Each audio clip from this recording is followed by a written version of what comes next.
तो complement system अब शुरू करना है। और ये समझने वाला टॉपिक है और इसको इंशाल्लाह आहिस्ता आहिस्ता समझते हुए आगे चलेंगे। ठीक है। अच्छा, उससे पहले कि मैं आपको कॉम्प्लीमेंट सिस्टम समझाऊं, बल्कि हम इसको बहुत आसान तरीके से यहीं समझ लेते हैं। उससे पहले इंट्रोडक्शन लेते हैं इस कॉम्प्लीमेंट सिस्टम का। बेसिकली है क्या कि कॉम्प्लीमेंट प्लाज्मा प्रोटीन्स का एक ग्रुप है। और ये प्लाज्मा प्रोटीन्स कहाँ मिलती हैं, बनती हैं लिवर में बनती हैं, जो कि इनेट और एडेप्टिव इम्यूनिटी को स्ट्रॉन्ग कर देती। और तीन पाथवेज हैं जो कि कॉम्प्लीमेंट सिस्टम को एक्टिवेट करते हैं। और तीनों पाथवेज एक कॉमन पॉइंट पे आके कन्वर्ज होते हैं। और वो सब तीनों पाथवेज का पहला मकसद ये है कि वो क्या बनाएं, वो बनाएं C3 कन्वर्टेज। फिर ये जो C3 कन्वर्टेज बनता है, इसका काम क्या है, ये क्या बनाए, ये बनाए C5 कन्वर्टेज। और जो C5 कन्वर्टेज है वो क्या बनाए, वो बनाए मैक, यानी कि मेम्ब्रेन अटैक कॉम्प्लेक्स। तो अल्टीमेट गोल तीनों कॉम्प्लीमेंट पाथवेज का क्या है, मैक बनाना। लेकिन उस मैक बनाने में कुछ पाथवेज हैं। तो पहला मकसद ये हुआ कि C3 कन्वर्टेज बना दो, दूसरा मकसद ये हुआ कि C5 कन्वर्टेज बना दो, और तीसरा मकसद ये हुआ कि मैक बना दो। मेजर फंक्शंस क्या हैं, पहला फंक्शन ये है कि ऑप्सोनाइजेशन, ठीक है। दूसरा फंक्शन क्या है, इन्फ्लेमेशन। तीसरा मकसद क्या है, साइटोलाइसिस। और चौथा क्या है, इम्यून क्लियरेंस। ठीक है। तो ये आपके पास चार फंक्शन होते हैं। ऑप्सोनाइजेशन का मतलब पहले भी गुजर चुका, कि बैक्टीरिया के सरफेस को कोट करके यमी बना दे कि भाई मैक्रोफेज तुम इधर आ जाओ, मेरे पास बहुत मज़े मज़े की चीज़ें हैं तो आके खा लो। इन्फ्लेमेशन का मतलब आप मुझसे ज़्यादा समझते हैं। साइटोलाइसिस भी आप मुझसे ज़्यादा समझते हैं। और इम्यून क्लियरेंस भी साफ और वाजे लफ्ज़ है। अब देखो, मैंने कहा था कि तीन पाथवेज हैं, ठीक है। तो पहला पाथवे क्या कहलाता है, क्लासिकल पाथवे, ठीक है। दूसरा पाथवे क्या कहलाता है, लेक्टिन पाथवे। और तीसरा पाथवे क्या कहलाता है, ऑल्टरनेट पाथवे। अब एक बात याद रखो कि क्लासिकल और लेक्टिन पाथवे, इनके अंदर कुछ चीज़ें कॉमन हैं और ऑल्टरनेट पाथवे के अंदर कुछ चीज़ें थोड़ी सी अलग हैं, ठीक है। पहले यहाँ समझ लेते हैं, उसके बाद फिर चले जाएंगे हम टेक्स्ट की तरफ। कॉमन क्या है कि भाई इनका जो C3 कन्वर्टेज है, इन दोनों का, उसका एक ही नाम है। जबकि जो इसका C3 कन्वर्टेज है, इसका नाम थोड़ा सा अलग है। ठीक है। क्या मतलब, भाई यहाँ जो C3 कन्वर्टेज बनेगा ना, उसका नाम होगा C4B2B। और यहाँ जो बनेगा, उसका नाम होगा C3BBB। ये कैसे होगा, ये मैं भी समझाता हूँ। पहली बात तो ये। दूसरी बात ये कि जो क्लासिकल पाथवे है उसको एक्टिवेट करने वाला फैक्टर अलग है। लेक्टिन पाथवे जो है उसको एक्टिवेट करने का फैक्टर अलग है। और जो अल्टरनेट पाथवे है उसको एक्टिवेट करने का फैक्टर अलग है। अब क्या क्या फैक्टर्स हैं। पहली बात तो ये समझो कि जो हमारे पास कौन सा पाथवे है, क्लासिकल पाथवे, इसको आपके पास antigen, antibody, immune complex activate करता है। और आम तौर पे कौन सी एंटीबॉडी होती है, या IgM होती है, या IgG होती है। इसी वजह से अगर पेशेंट के अंदर IgG की डेफिशिएंसी हो जाए, तो classic pathway of complement system activate नहीं हो सकता। पहली बात। दूसरी बात कि लेक्टिन पाथवे कौन कौन एक्टिवेट करता है। तो आम तौर पे जो बैक्टीरिया की सरफेसेस के ऊपर मेनोस बाइंडिंग लेक्टिन होती है, वो एक्टिवेट करती है। इसी मुनासिबत से इसको लेक्टिन पाथवे कहा जाता है। और ऑल्टरनेट पाथवे कौन एक्टिवेट करता है, तो इसके अंदर क्या है कि एंडोटॉक्सिन या कुछ केमिकल्स जो कि बैक्टीरिया से निकलते हैं, वो क्या करते हैं, वो क्या लाइसिस कर देते हैं C3B की। और जब लाइसिस होती है C3B की, तो क्या होता है, जब लाइसिस होती है C3B की, तो वो C3B वहां पर टूट कर फिर BB से मिलकर क्या बना लेता है, C3 कन्वर्टेज। तो तीनों का पहला मकसद तो ये हो गया, हमें समझ आ गया कि C3 कन्वर्टेज बनाना है। तो क्लासिकल और लेक्टिन पाथवे का C3 कन्वर्टेज एक जैसा होगा, जबकि ऑल्टरनेट पाथवे का C3 कन्वर्टेज थोड़ा सा अलग तरीके का होगा, और तीनों पाथवेज को एक्टिवेट करने वाले फैक्टर्स थोड़े से मुख्तलिफ हैं। अब जरा ये हम समझ लेते हैं कि भाई लेट्स से क्लासिकल पाथवे किस तरीके से एक्टिवेट होता है और क्या उसका आपके पास पूरा एक कॉम्प्लीमेंट सिस्टम का पाथवे बनता है। होता यूं है कि होता कुछ यूं है कि आपके पास एंटीजन एंटीबॉडी कॉम्प्लेक्स बनता है। ये हम समझ चुके हैं कि भाई एंटीजन एंटीबॉडी कॉम्प्लेक्स किस किस तरह बनता है, पूरी तफसील आ चुकी है। तो भाई आपके पास क्या बना हुआ है, एक एंटीजन एंटीबॉडी कॉम्प्लेक्स बना हुआ है। आपके पास एक एंजाइम होता है, उसका नाम होता है C1 कॉम्प्लेक्स। क्या होता है? C1 complex. C1 कॉम्प्लेक्स क्या करता है, ये आपके पास दो तरह की प्रोटीन्स होती हैं। एक आपके पास होती है C4, और एक आपके पास होती है C2। आपने पढ़ लिया कि ये सारी कॉम्प्लीमेंट प्रोटीन्स हैं जो कि कहाँ बन रही हैं, ये लिवर में बन रही हैं, और कहाँ मौजूद होती हैं, ये प्लाज्मा में मौजूद होती हैं। तो एंटीजन एंटीबॉडी कॉम्प्लेक्स जब बनता है, तो ये जो C1 कॉम्प्लेक्स होता है, ये FC रीजन के कांस्टेंट रीजन को पहचान लेता है कि यार ये तो एंटीजन एंटीबॉडी कॉम्प्लेक्स बना हुआ है और इसको मेरी जरूरत है कि कॉम्प्लीमेंट पाथवे एक्टिवेट हो। तो ये क्या करता है, ये आपके पास जो C4 प्रोटीन होती है उसको तोड़ देता है C4A में और C4B में। इसी तरीके से ये C2 को भी तोड़ देता है, और C2 को किस में तोड़ देता है, C2A में और C2B में। ठीक है। तो अब आपके पास C1 कॉम्प्लेक्स की बदौलत चार चीजें हासिल हो चुकी हैं।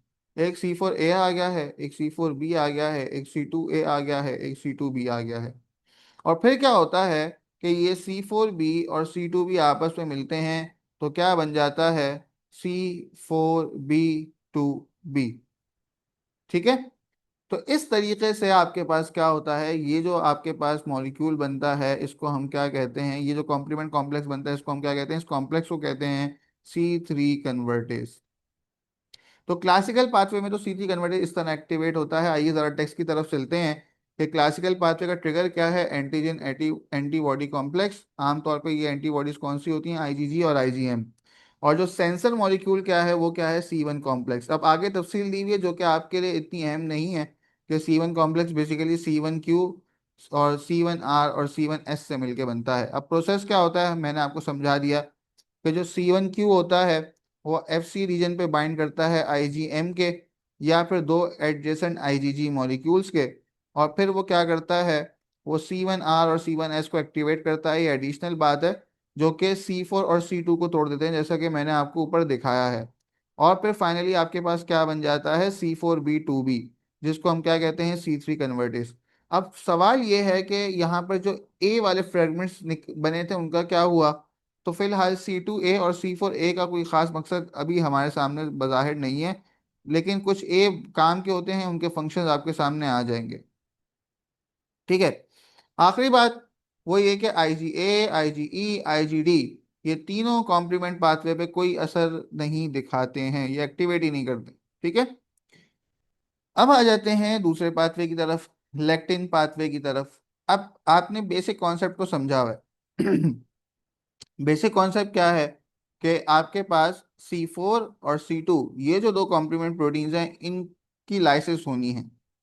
तो क्लासिकल पाथवे में उस लाइसिस को करवाने वाला कौन था, C1 कॉम्प्लेक्स था। C1 कॉम्प्लेक्स ने किस बिना पर वो लाइसिस करवाई, उसने एंटीजन एंटीबॉडी कॉम्प्लेक्स पहचान कर उसके FC पोर्शन से बाइंडिंग की थी, जिसके नतीजे में ये हुआ। अब यहाँ पे थोड़ा सा फर्क है। यहाँ पे फर्क ये है कि जो माइक्रोब्स होते हैं उनकी सरफेस के ऊपर आपके पास कुछ रेजिड्यूज होते हैं, जिनको हम क्या कहते हैं, मैनोज या फ्यूकोस रेजिड्यूज। ठीक है। हमारी बॉडी में एक लेक्टिन होती है जिसको हम क्या कहते हैं, MBL, which is mannose binding lectin. ठीक है। जैसे ही मैनोस बाइंडिंग लेक्टिन किसी माइक्रोब की सरफेस के ऊपर मैनोस को पहचानती है, तो वो क्या करती है, वो MASP को आवाज देती है कि आ जाओ भाई, तुम्हारा काम शुरू। और ये MASP क्या है? ये MASP basically MBL associated serine protease है, और नाम से ही वाज़ेह है कि ये एक ऐसा एंजाइम है या ऐसी प्रोटीन है जो कि प्रोटीन को तोड़ेगी। तो होता क्या है कि ये जो आपके पास MASP होती है, ये MASP क्या करती है, ये यहाँ पर आपके पास C4 और C2 की क्या कराती है, लाइसिस कराती है। तो ये C4A प्लस C4B बनता है, और इसी तरीके से C2 की लाइसिस कराती है, जिसके नतीजे में C2A प्लस C2B बनता है। और फिर दोनों बी आपस में मिलते हैं और क्या बन जाता है, C2B4B, which is known as C3 convertase. तो यहाँ पे जो आपके पास एक्टिवेट करने वाला मॉलिक्यूल है वो अलग है, सिर्फ इतना फर्क है, बाकी चीजें वही हैं। ठीक है। तो देखो क्या प्रोसेस हुआ कि जो MBL यानी कि मैनोस बाइंडिंग लेक्टिन है, उसने मैनोस की सरफेस पे बाइंड किया, और उसने आवाज दी किसको, MASPs को, यानी कि MBL एसोसिएटेड सीरीन प्रोटीएसिस, और वो क्या होगा, एक्टिवेट होगा। जब वो एक्टिवेट हुए, उन्होंने C4 और C2 को तोड़ दिया, जिसकी वजह से क्या बना, C4B2B बना, which leads to formation of C3 convertase. ठीक है। तो यानी कि इससे ये बात तो साफ वाज़ेह हो गई कि जो लेक्टिन पाथवे है, ये एंटीबॉडी इंडिपेंडेंट पाथवे है, लेकिन इसके अंदर एक ऐसा मैकेनिज्म है जो कि क्लासिकल के पैरेलल है, इसीलिए इसको एक नाम दे दिया। लेकिन अब जो हम तीसरा पाथवे डिस्कस करेंगे, उसका जो मैकेनिज्म है वो क्लासिकल पाथवे के पैरेलल नहीं है, बल्कि उससे ऑल्टरनेट है। That's why that pathway is known as alternate pathway. ठीक है। इसमें क्या होता है, मैंने पहले ही समझा दिया कि इसके अंदर स्पॉन्टेनियस ट्रिगर होता है कि एंडोटॉक्सिन या पॉलीसेकेराइड मॉलिक्यूल्स क्या करते हैं, स्पॉन्टेनियस C3 की हाइड्रोलिसिस करते हैं। और इस हाइड्रोलिसिस में मददगार जो मॉलिक्यूल्स हैं वो कौन से हैं, फैक्टर बी है, फैक्टर डी है, और प्रोपेरडिन है।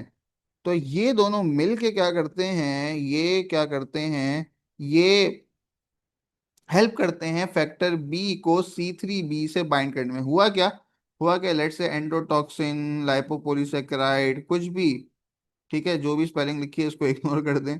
तो क्या होता है, ये C3 को कन्वर्ट करता है C3B में। ठीक है। और फिर ये जो फैक्टर बी है, फैक्टर बी, इसकी इसके साथ बाइंडिंग होती है, और इस बाइंडिंग को कौन फैसिलिटेट करता है, फैक्टर डी। ठीक है। क्या करता है फैक्टर डी, और फैक्टर डी क्या करता है फिर, वो इस बी को तोड़ देता है। ठीक है। और फाइनली जो हमारे पास क्या चीज बचती है, बी, बी, बी, ए, C3B। तो फैक्टर डी ने दो काम किए। पहला काम ये किया कि फैक्टर बी की बाइंडिंग करवाई C3B से। दूसरा काम किया कि इस फैक्टर बी को BB और BA में तोड़ दिया। और फिर BB और C3B ये मिलके क्या बना लेते हैं, C3BBB। और ये जो कॉम्प्लेक्स बना, इसको हम क्या कहते हैं, C3 कन्वर्टेज। यानी कि थोड़ा सा पेचीदा, रंजीदा और संजीदा सा हो गया, तो आपने घबराना नहीं है, आए जरा इसको दोबारा से पढ़ लेते हैं, हो सकता है कि आप समझ आ जाए। तो हुआ क्या कि सबसे पहले C3 टूटा, किसमें, C3A प्लस C3B। किसकी मदद से, कुछ ऐसे माइक्रोबियल सरफेसेस के मॉलिक्यूल से, लाइक एंडोटॉक्सिन, लाइपोपोलीसेकेराइड, उन्होंने उसको इसमें तोड़ दिया। उसके बाद फैक्टर बी, ठीक है, उसको किसने तोड़ दिया, फैक्टर डी।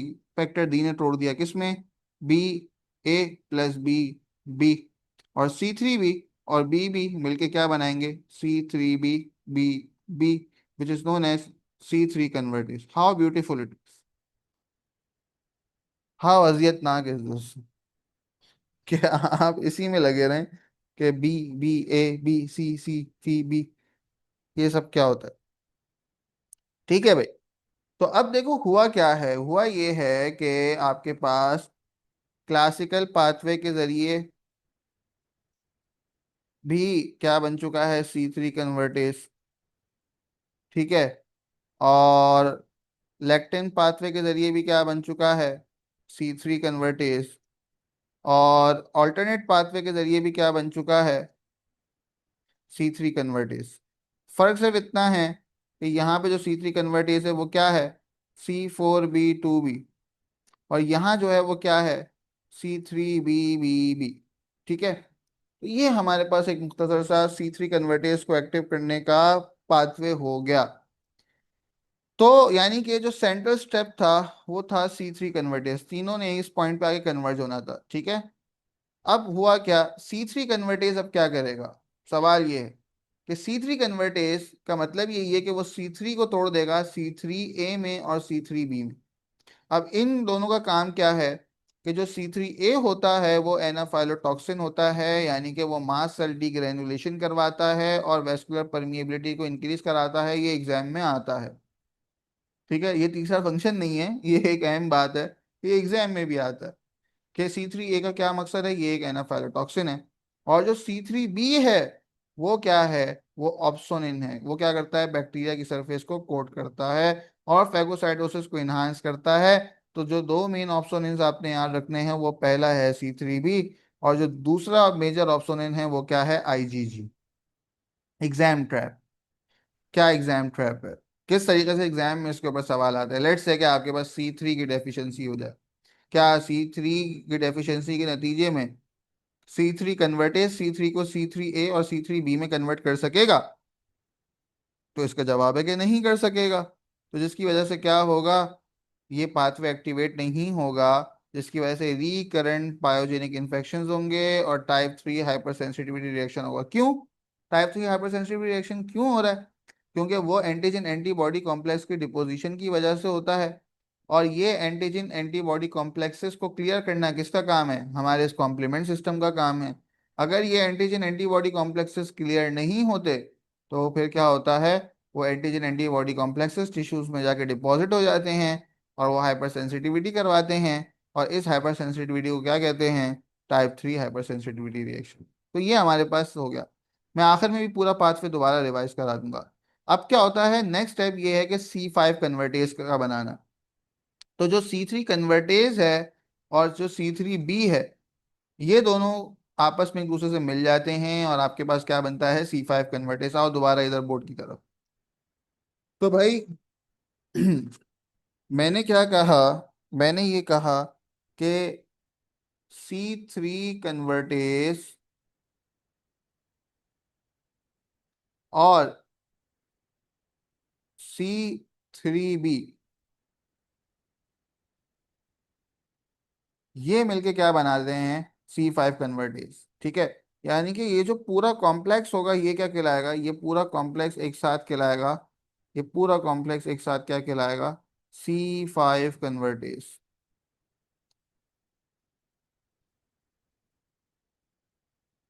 ठीक है। अब जरा समझो। अब क्लासिक पाथवे और ऑल्टरनेट पाथवे के अंदर C5 कन्वर्टेज का फॉर्मूला क्या बनेगा। ठीक है।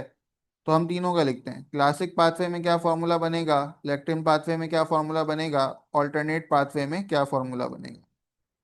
तो जरा देखो, क्लासिक पाथवे के अंदर C3 कन्वर्टेज का फॉर्मूला क्या था, C4B2B। अब इसके साथ एक एक्स्ट्रा चीज मिल गई और वो क्या है, वो है C3B। तो जो क्लासिक पाथवे है उसके अंदर जो C5 कन्वर्टेज है उसका नाम ये होगा। ठीक है। अब आओ लेक्टिन पाथवे की तरफ। लेक्टिन पाथवे में C3 कन्वर्टेज का फॉर्मूला क्या था, सेम था, C4B2B। और अब क्या एडिशन आके मिल गया, C3B। ठीक है। तो यहाँ पर भी यही होगा। लेकिन ऑल्टरनेट पाथवे में जो C5 कन्वर्टेज है उसका नाम थोड़ा सा अलग होगा। वो क्या होगा, क्योंकि वहां पे जो ऑल्टरनेट पाथवे के अंदर C3 कन्वर्टेज था वो क्या था, C3B B। अब क्या एक्स्ट्रा आके मिल गया, 3 भी दोबारा आके मिल गया, तो यहाँ पे दो 3 भी हो गए ना। तो अब ये है हमारे पास C5 कन्वर्टेज का। आओ जरा। तो क्लासिक और लेक्टिन पाथवे में C5 कन्वर्टेज क्या होगा, C4B2B 3B, देखो मैंने लिखा हुआ है। और ऑल्टरनेट पाथवे में C5 कन्वर्टेज क्या होगा, C3B B3B। ठीक है। और अब C5 कन्वर्टेज का काम क्या है? इसका काम है C5A और C5B में टूट। और C5A क्या है? वो भी एक पोटेंट एनाफाइलोटॉक्सिन है, और ज्यादा जो इसका सवाल पेपर में आता है, एग्जाम में आता है, वो ये है कि ये न्यूट्रोफिल कीमोटैक्टिक फैक्टर है। यानी कि ये क्या करता है? ये न्यूट्रोफिल्स को अपनी तरफ अट्रैक्ट करता है। तो आपके पास तीन मशहूर तीन मशहूर, ठीक है, न्यूट्रोफिल कीमोटैक्टिक फैक्टर्स होते हैं। तीन मशहूर एग्जाम के पॉइंट ऑफ व्यू से न्यूट्रोफिल कीमोटैक्टिक फैक्टर्स होते हैं। एक आपके पास होता है C5A, एक आपके पास होता है इंटरल्यूकिन 8, और एक होता है leukotriene B4। These are gold for your exams, specially if you are giving USMLE step 1 और FCPS पार्ट 1 एग्जाम। तो याद रखना कि ये जो तीन नाम हैं, C5A, इंटरल्यूकिन 8 और ल्यूकोट्राइन B4, ये क्लासिक न्यूट्रोफिल कीमोटैक्टिक फैक्टर्स हैं। ठीक है भाई। और C5B वो मॉलिक्यूल है जो अब क्या करेगा? वो मैक बनाना शुरू करेगा। तो ये देखो, फाइनल स्टेप क्या है कि C5B जाकर बकिया मानदा प्रोटीन यानी कि C6, C7, C8, C9 इन सब से मिलेगा, और क्या बना लेगा? अब ये जो पूरा तुम्हारे सामने स्क्रीन के ऊपर लिखा हुआ नजर आ रहा है, ये क्या है? ये पूरा मैक कहलाता है। और ये मैक क्या करेगा कि ये बैक्टीरियल मेम्ब्रेन में पोर्स बनाएगा, जो कि सेल की लाइसिस करवाएगा, और ये स्पेशली इफेक्टिव है अगेंस्ट ग्राम नेगेटिव बैक्टीरिया, यानी कि निजेरिया स्पीशीज के लिए बहुत ज़्यादा है। और एग्जाम में किस तरीके से पूछा जाता है कि अगर एक पेशेंट को रिकरेंट निजेरिया मेनिंजिटाइडिस और गिनोरिया इन्फेक्शन हो रहे हैं, इसका मतलब क्या है कि इस पेशेंट में C5 to C9 डेफिशिएंसी है, या फिर दूसरे अल्फाज में मैक की डेफिशिएंसी है। ठीक है भाई। तो ये हमारे पास पूरा पाथवे हो गया। आओ जरा की कॉम्प्लीमेंट फंक्शंस देख लें, फिर आखिर में दोबारा कॉम्प्लीमेंट पाथवे को रिवाइज भी कर लेंगे कि C3A क्या थे? एनाफाइलैक्सिस करवाता था। C3B बैक्टीरिया ऑप्सोनाइजेशन करवाता था। C5A न्यूट्रोफिल्स को अट्रैक्ट करता था। और मैक क्या करता था? ग्राम नेगेटिव बैक्टीरिया को तोड़ता था। हाँ, इसी तरीके से कॉम्प्लीमेंट डेफिशिएंसीज हमें थोड़ा पता होना चाहिए कि एक हमारे पास होता है कि there is something known as C1 esterase inhibitor deficiency, और इसकी वजह से क्या होता है? हेरिडिटी एंजियोएडिमा होता है। और ये क्यों होता है? क्योंकि ब्रेडिकाइनिन की प्रोडक्शन बहुत ज़्यादा हो जाती है। और अगर पेशेंट को इस तरह C1 एस्ट्रेस इनहिबिटर डेफिशिएंसी है, तो क्या होता है? एस इनहिबिटर्स का इस्तेमाल नहीं करना चाहिए, वरना, क्योंकि एस इनहिबिटर्स भी ब्रेडिकाइनिन बढ़ाते हैं, और C1 एस्ट्रेट इनहिबिटर डेफिशिएंसी में ब्रेडिकाइनिन बढ़ता है। तो दोनों का कंबाइन इफेक्ट होता है, इसकी वजह से बहुत ज़्यादा ब्रेडिकाइनिन बढ़ जाता है, और उसकी वजह से फिर पेशेंट को हेरिडिटरी एंजियोएडिमा के सिम्टम्स आ जाते हैं। इसी तरीके से अगर C3 डेफिशिएंसी हो, तो हमने पहले डिस्कस कर लिया कि सिवियर रिकरेंट पायोजेनिक साइनस और रेस्पिरेटरी इन्फेक्शंस होते हैं, और there is an increase risk of type 3 hypersensitivity reaction. इसी तरीके से मैक की डेफिशिएंसी में हमने पढ़ लिया कि रिकरेंट नेजेरिया इन्फेक्शंस होते हैं। फिर एक जीन होती है जिसका नाम होता है, ठीक है, पीगा जीन। और ये क्या करती है? ये आपके पास जो RBC होता है, उसकी सरफेसेस के ऊपर यहाँ पे CD55 मॉलिक्यूल्स होते हैं, जिसके साथ ये एंकर्ड होती है पीगा जीन। और होता क्या है? होता ये है कि ये जो CD55 है, ये RBC को प्रोटेक्ट करता है। किससे? RBC को प्रोटेक्ट करता है कॉम्प्लीमेंट के जरिए इसकी डिस्ट्रक्शन से। जैसे ही कॉम्प्लीमेंट इसके नज़दीक आता है, CD55 कहता है कि ये तो अपना ही बंदा है, इसको छोड़ दो। तो ऐसा क्या होता है? लाइसिस नहीं हो पाती। तो जब CD55 डेफिशिएंट होगा, तो क्या कॉम्प्लीमेंट पाथवे रुक पाएगा? नहीं रुक पाएगा। और फिर ला मुहाला हमारे RBCs हमारे कॉम्प्लीमेंट सिस्टम का निशाना बनेंगे। वो जब निशाना बनेंगे तो वो टूट जाएंगे, जब वो टूटेंगे तो क्या होगा? RBC लाइसिस होगी, हीमोग्लोबिन यूरिया होगा, थ्रोम्बोसिस होगी, जिसकी वजह से जब पेशेंट सुबह उठेगा तो उसको ब्लैक कलर का यूरिन आएगा, जिसकी वजह से हम क्या कहते हैं, पारोक्सिस्मल नॉक्टर्नल हीमोग्लोबिनूरिया। ठीक है। तो ये हमने क्या पढ़ लिए, हमने एग्जाम पॉइंट ऑफ व्यू से वो पढ़ लिए। आओ जरा फिर दोबारा से कुछ अहम चीजें पढ़ लें कि C3A वो क्या करवाता है, एनाफाइलैक्सिस। C3B क्या कराता है, bacterial opsonization. A for anaphylaxis, B for bacteria. C5A, A for attraction, attracts neutrophils. MAC, membrane attack complex, kills Neisseria. GM makes classic cars, यानी कि G और M IgG जो होते हैं वो क्लासिक पाथवे को एक्टिवेट करते हैं। MBL+MASP ये क्या है, लैक्टिन पाथवे का ट्रिगर है। तो भाई टीनेजर विद रिकरेंट मेनिंजाइटिस कौन सी डेफिशिएंसी होगी, C5 to C9। Child with recurrent sinus and lung infection plus type 3 hypersensitivity, C3 की डेफिशिएंसी है, पढ़ चुके हैं सब। Patient with dark urine in morning, haemolysis, thrombosis, तो क्या होगा, PNH होगा, यानी कि CD55 जिसका डैफ भी है तो उसकी deficiency. Recurrent swelling of face और lips after dental procedure worsen with ACE inhibitors, क्या है, C1 स्ट्रेस इनहिबिटर डेफिशिएंसी है। Which antibody is most efficient at activating complement, सबसे ज्यादा एफिशिएंट IgM है। ठीक है भाई। तो फाइनल वन लाइनर समरी क्या है कि क्लासिक पाथवे किससे होता है, IgG, IgM और C1Q वो मिलके क्या बनाते हैं, C4B2B बनाते हैं, जिसको हम क्या कहते हैं, C3 कन्वर्टेज कहते हैं। लेक्टिन पाथवे में क्या होता है कि जो बैक्टीरिया के सरफेस पे मैनोस होता है वो MBL पहचानते हैं, यानी कि मैनोस बाइंडिंग लेक्टिन, और वो मैनो MBL एसोसिएटेड प्रोटीएसेस को बुलाते हैं, जिनका काम क्या होता है कि वो भी C4B2B को एक्टिवेट करते हैं, जिसका नाम क्या है, C3 कन्वर्टेज। लेकिन ऑल्टरनेट पाथवे में क्या होता है कि स्पॉन्टेनियस और फैक्टर बी और डी। स्पॉन्टेनियस का मतलब है कि वो एंडोटॉक्सिन या लाइपोपॉलीसैकेराइड्स जो कि रिलीज होते हैं बैक्टीरिया की सरफेसेस से, वो क्या करते हैं, C3 की लाइसिस करवाते हैं, जिसकी वजह से C3B बनता है। और फैक्टर बी की लाइसिस कराते हैं, इसकी वजह से BB बनता है। और ये दोनों मिलके क्या बना देते हैं, C3BBB कॉम्प्लेक्स, जो कि क्या है, C3 कन्वर्टेज। एक दफा C3 कन्वर्टेज बन गया, फिर उसने क्या करना है, C3 को तोड़ना है C3A में और C3B में। और जब ये टूटेगा तो ये C3B किससे मिल जाएगा, C3 कन्वर्टेज से मिल जाएगा। और ये जो पूरा कॉम्प्लेक्स बनेगा ये क्या कहलाएगा, ये C5 कन्वर्टेज कहलाएगा, जो कि C5 को तोड़ देगा C5A में और C5B में। और ये C5B जाके C6 से C9 से मिलेगा, और ये पूरा क्या बन जाएगा, मेम्ब्रेन अटैक कॉम्प्लेक्स बन जाएगा। This is very simple. और C3A का क्या काम है, एनाफाइलैक्सिस। B का क्या नाम है, ऑप्सोनाइजेशन। C5A का क्या है, न्यूट्रोफिल कीमोटैक्सिस। और मैक का काम क्या है, lysis. So we repeatedly repeated this concept again and again, so I hope it is clear। अगर क्लियर नहीं हो रहा फिर आप दोबारा से पीछे जाके देख लें इसको, आई होप कि क्लियर हो जाएगा, बहुत मुश्किल नहीं है। मैंने कोशिश की है कि मैं इसको बार बार रिपीट कराऊं आपको और अच्छे से समझाऊं, तो आई होप कि किसी ना किसी दर्जे में ये आपको क्लियर हो चुका होगा। आइए नेक्स्ट टॉपिक की तरफ चलते हैं, जो कि हमारे पास क्या है, इंटरल्यूकिन्स। और ये बहुत सारे इंटरल्यूकिन्स होते हैं। मैं क्या करता हूँ, मैं पहले आपको एक जनरली आसान तरीके से समझाने की कोशिश करता हूँ, इसी तरीके से जिस तरह हम बोर्ड पे पढ़ा करते हैं। तो भाई जो आपकी किताब है, यानी कि फर्स्ट एड है, उसने 4 तरीके से इंटरल्यूकिन्स की क्या की है, तकसीम की है।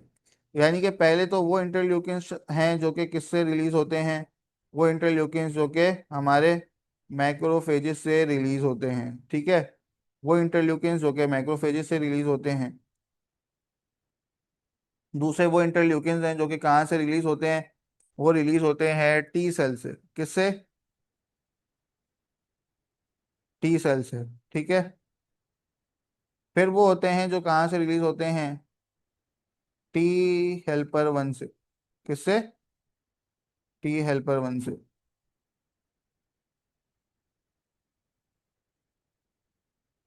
फिर वो इंटरल्यूकिन्स होते हैं जो कहाँ से रिलीज होते हैं भाई,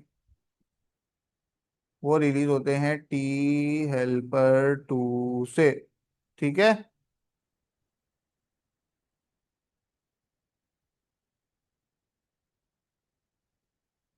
अच्छा, अब मैक्रोफेज से जो इंटरल्यूकिन रिलीज होते हैं वो कौन कौन से हैं, जरा ये याद रखो। वो है इंटरल्यूकिन 1, फिर वो इंटरल्यूकिन 2 नहीं है। अच्छा, मैं इस तरह पढ़ा देता हूँ। मैक्रोफेज से इंटरल्यूकिन 1 आता है, फिर T सेल से क्या आता है, इंटरल्यूकिन 2 आता है, फिर क्या आता है, इंटरल्यूकिन 3 आता है, फिर इंटरल्यूकिन 4 कहाँ से आता है, वो टी हेल्पर 2 सेल से आता है।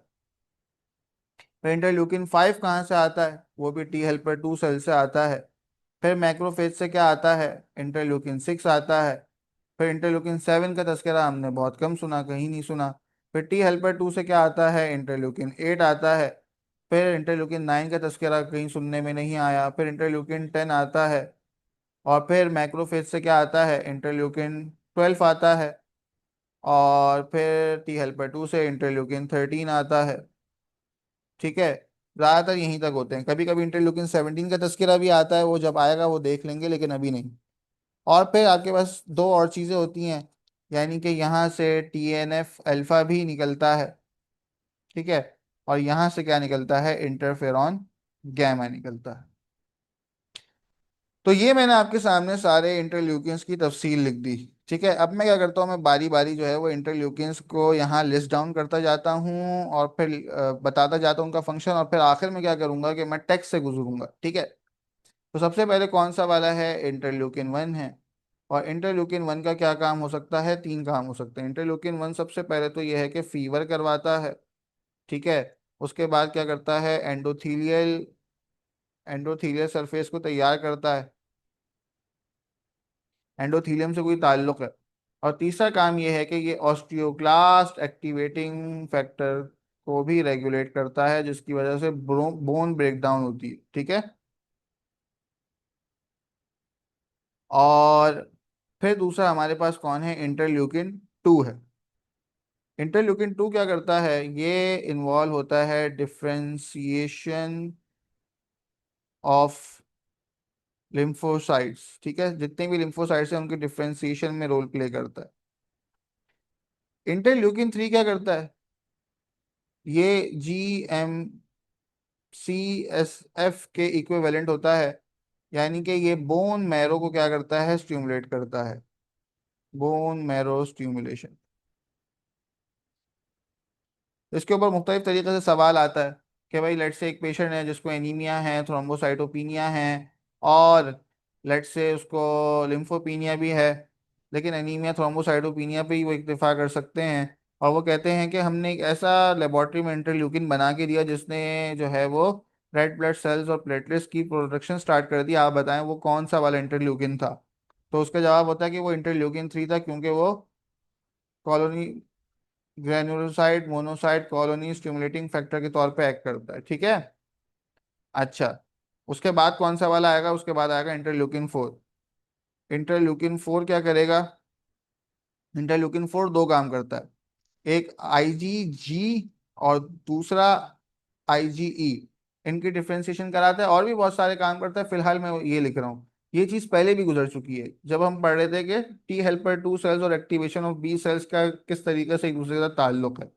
ठीक है भाई, अच्छा, फिर इंटरल्यूकिन 5 क्या करता है, इंटरल्यूकिन 5 IgA कराता है। ठीक है, IgA में डिफ्रेंशिएशन कराता है।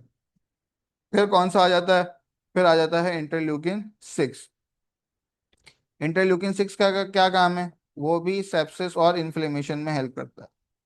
इन्फ्लेमेशन और सेप्सिस और फीवर। तो पहले भी हम डिस्कस कर चुके हैं कि भाई फीवर के अंदर, फीवर के 3 फैक्टर्स हैं, एक इंटरल्यूकिन 1 है, एक इंटरल्यूकिन 6 है, एक TNF अल्फा है। फिर कौन सा आ जाता है आपके पास, इंटरल्यूकिन 8 आ जाता है। और मैं पीछे अभी थोड़ी देर पहले बता के आया हूँ कि जो इंटरल्यूकिन 8 है वो न्यूट्रोफिल कीमोटैक्टिक फैक्टर है। ठीक है, फिर इंटरल्यूकिन 10 के दो काम है, ये भी हम पीछे पढ़ चुके हैं।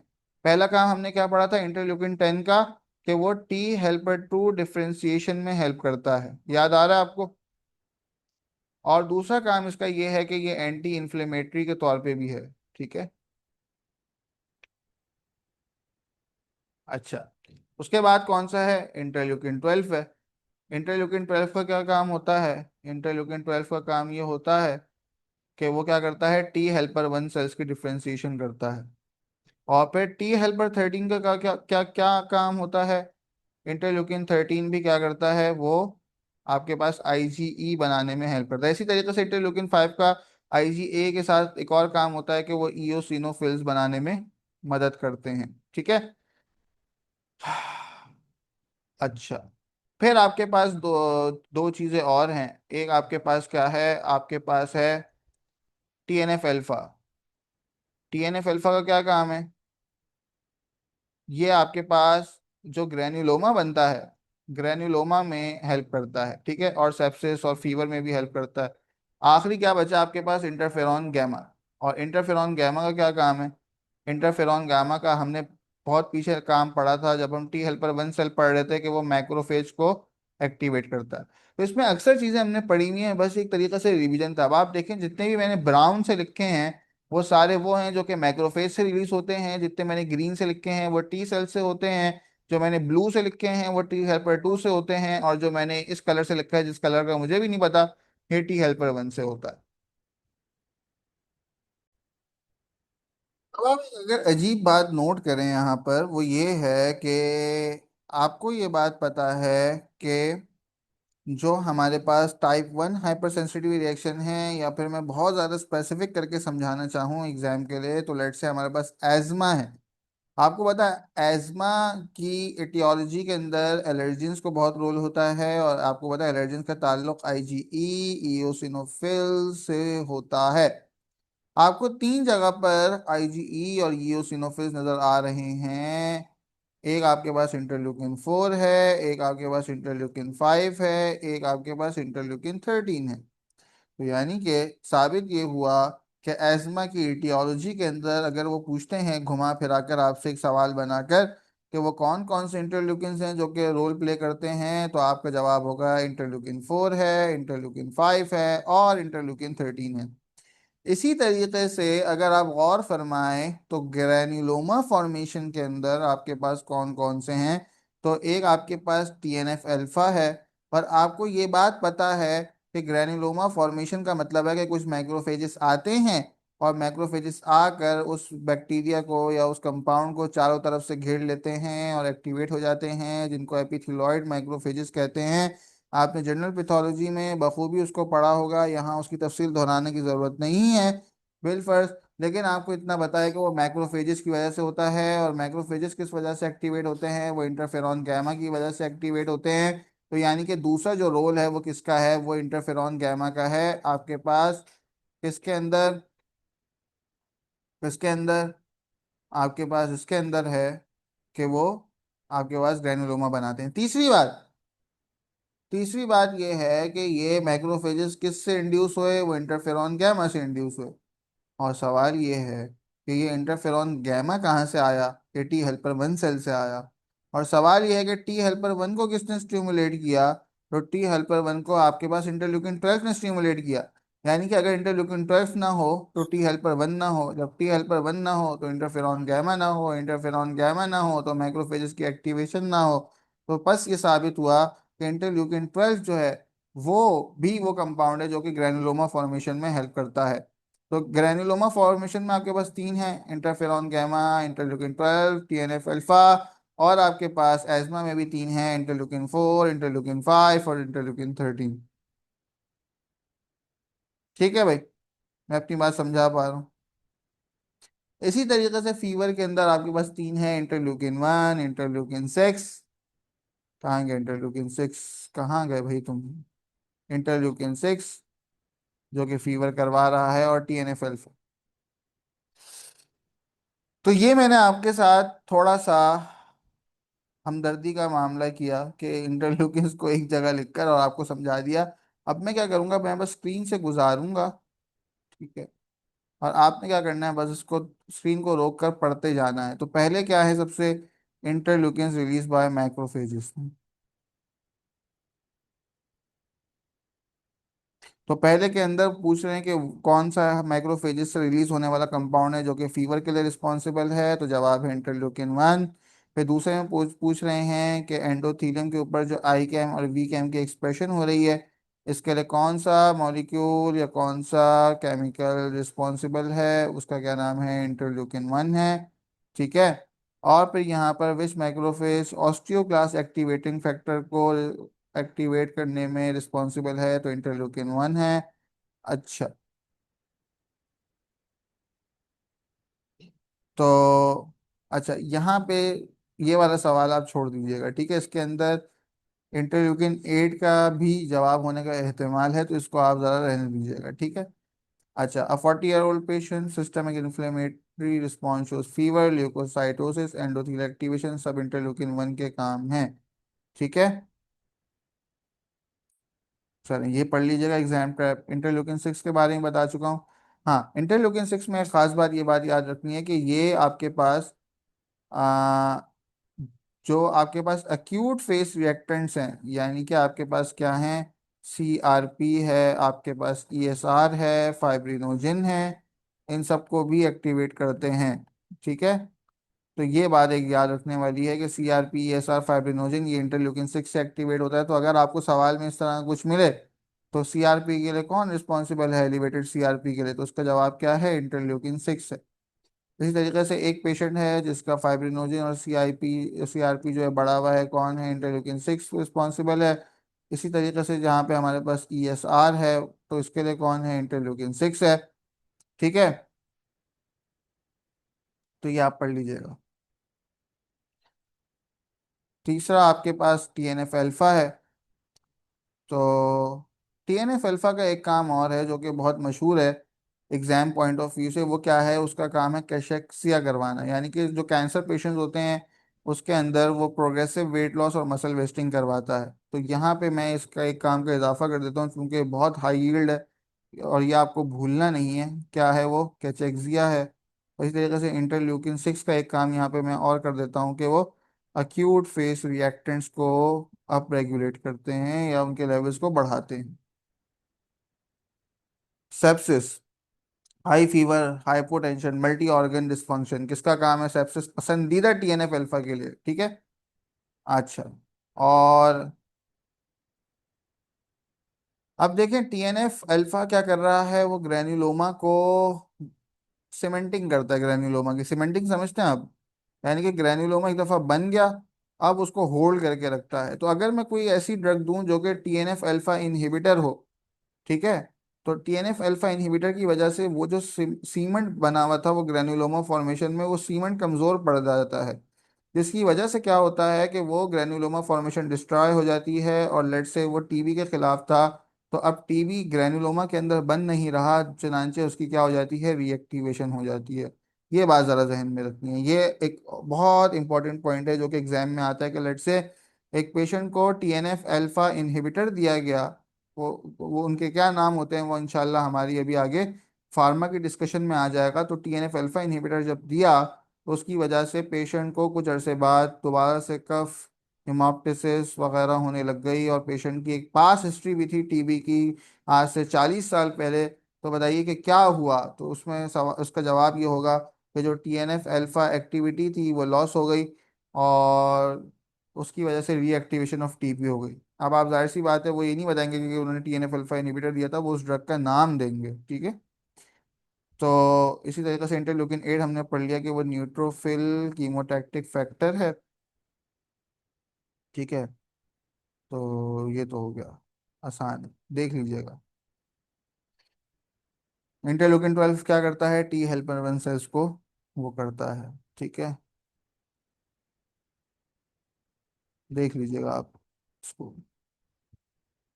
तो ये सारे वो हो गए जो कि कहाँ से रिलीज होते हैं, जो कि मैक्रोफेजेस से रिलीज होते हैं। इंटरल्यूकिन 1 का क्या काम है, fever, adhesions plus osteoclast activating factor. पर इंटरल्यूकिन 6 का क्या काम है, एक्यूट फेस रिएक्टेंट्स को करना, सेप्सिस मीडिएटर भी है, फीवर भी कराता है। इसी तरीके से TNF अल्फा जो है वो कैचेक्सिया कराता है, ग्रेनुलोमा सीमेंटिंग कराता है और सेप्सिस भी कराता है। इंटरल्यूकिन 8 न्यूट्रोफिल कीमोटैक्टिक फैक्टर है। इंटरल्यूकिन 12 टी हेल्पर 1 और NK सेल्स यानी कि नेचुरल किलर सेल्स का बूस्टर। इंटरल्यूकिन 2 का क्या काम है, जितने भी आपके पास लिम्फोसाइट्स होते हैं उनको क्या करता है, उनकी डिफरेंशिएशन मैच्योरेशन में हेल्प करता है। ठीक है, बस यही है। इंटरल्यूकिन 3 क्या करता है, वो मैरो स्टेम सेल की क्या करता है, मैरो स्टेम सेल्स को स्टिमुलेट करता है, GM-CSF के तौर पे एक्ट करता है, यही लिखा हुआ है। इंटरफेरॉन गैमा क्या करता है, मैक्रोफेजेस को बुलाता है, यही लिखा हुआ है यहाँ पे, देख लें।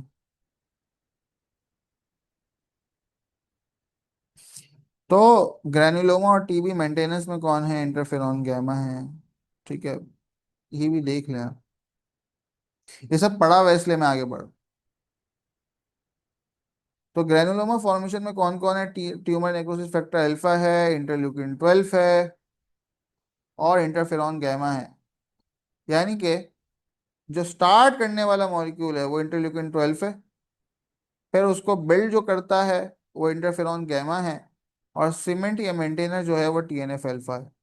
यानी कि टी अल्फा 1 सेल्स आएंगे तो ही मैक्रोफेजेस को बुलाया जाएगा, और फिर ग्रेनुलोमा को इंटैक्ट रखा जाएगा। तो अगर सवाल ये कहता है कि फेलियर ऑफ ग्रेनुलोमा फॉर्मेशन, तो यानी कि क्या है? इंटरल्यूकिन 12 या इंटरफेरॉन गैमा की डेफिशिएंसी है कि इंटर ग्रेनुलोमा फॉर्मेशन ही नहीं हो पा रही।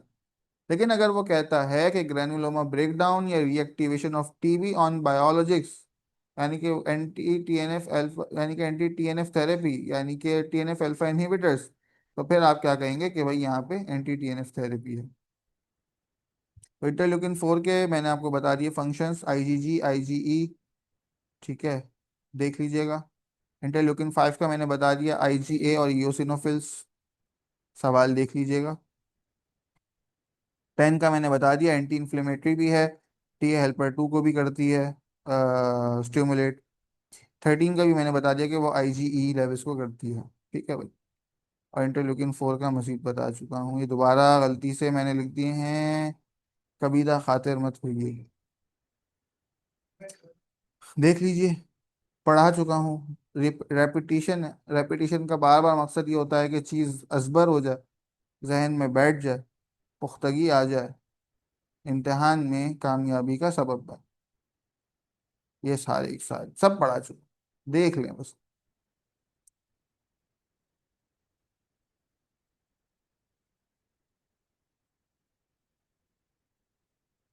चल, देख लिया आप, बिल्कुल अच्छे से देख।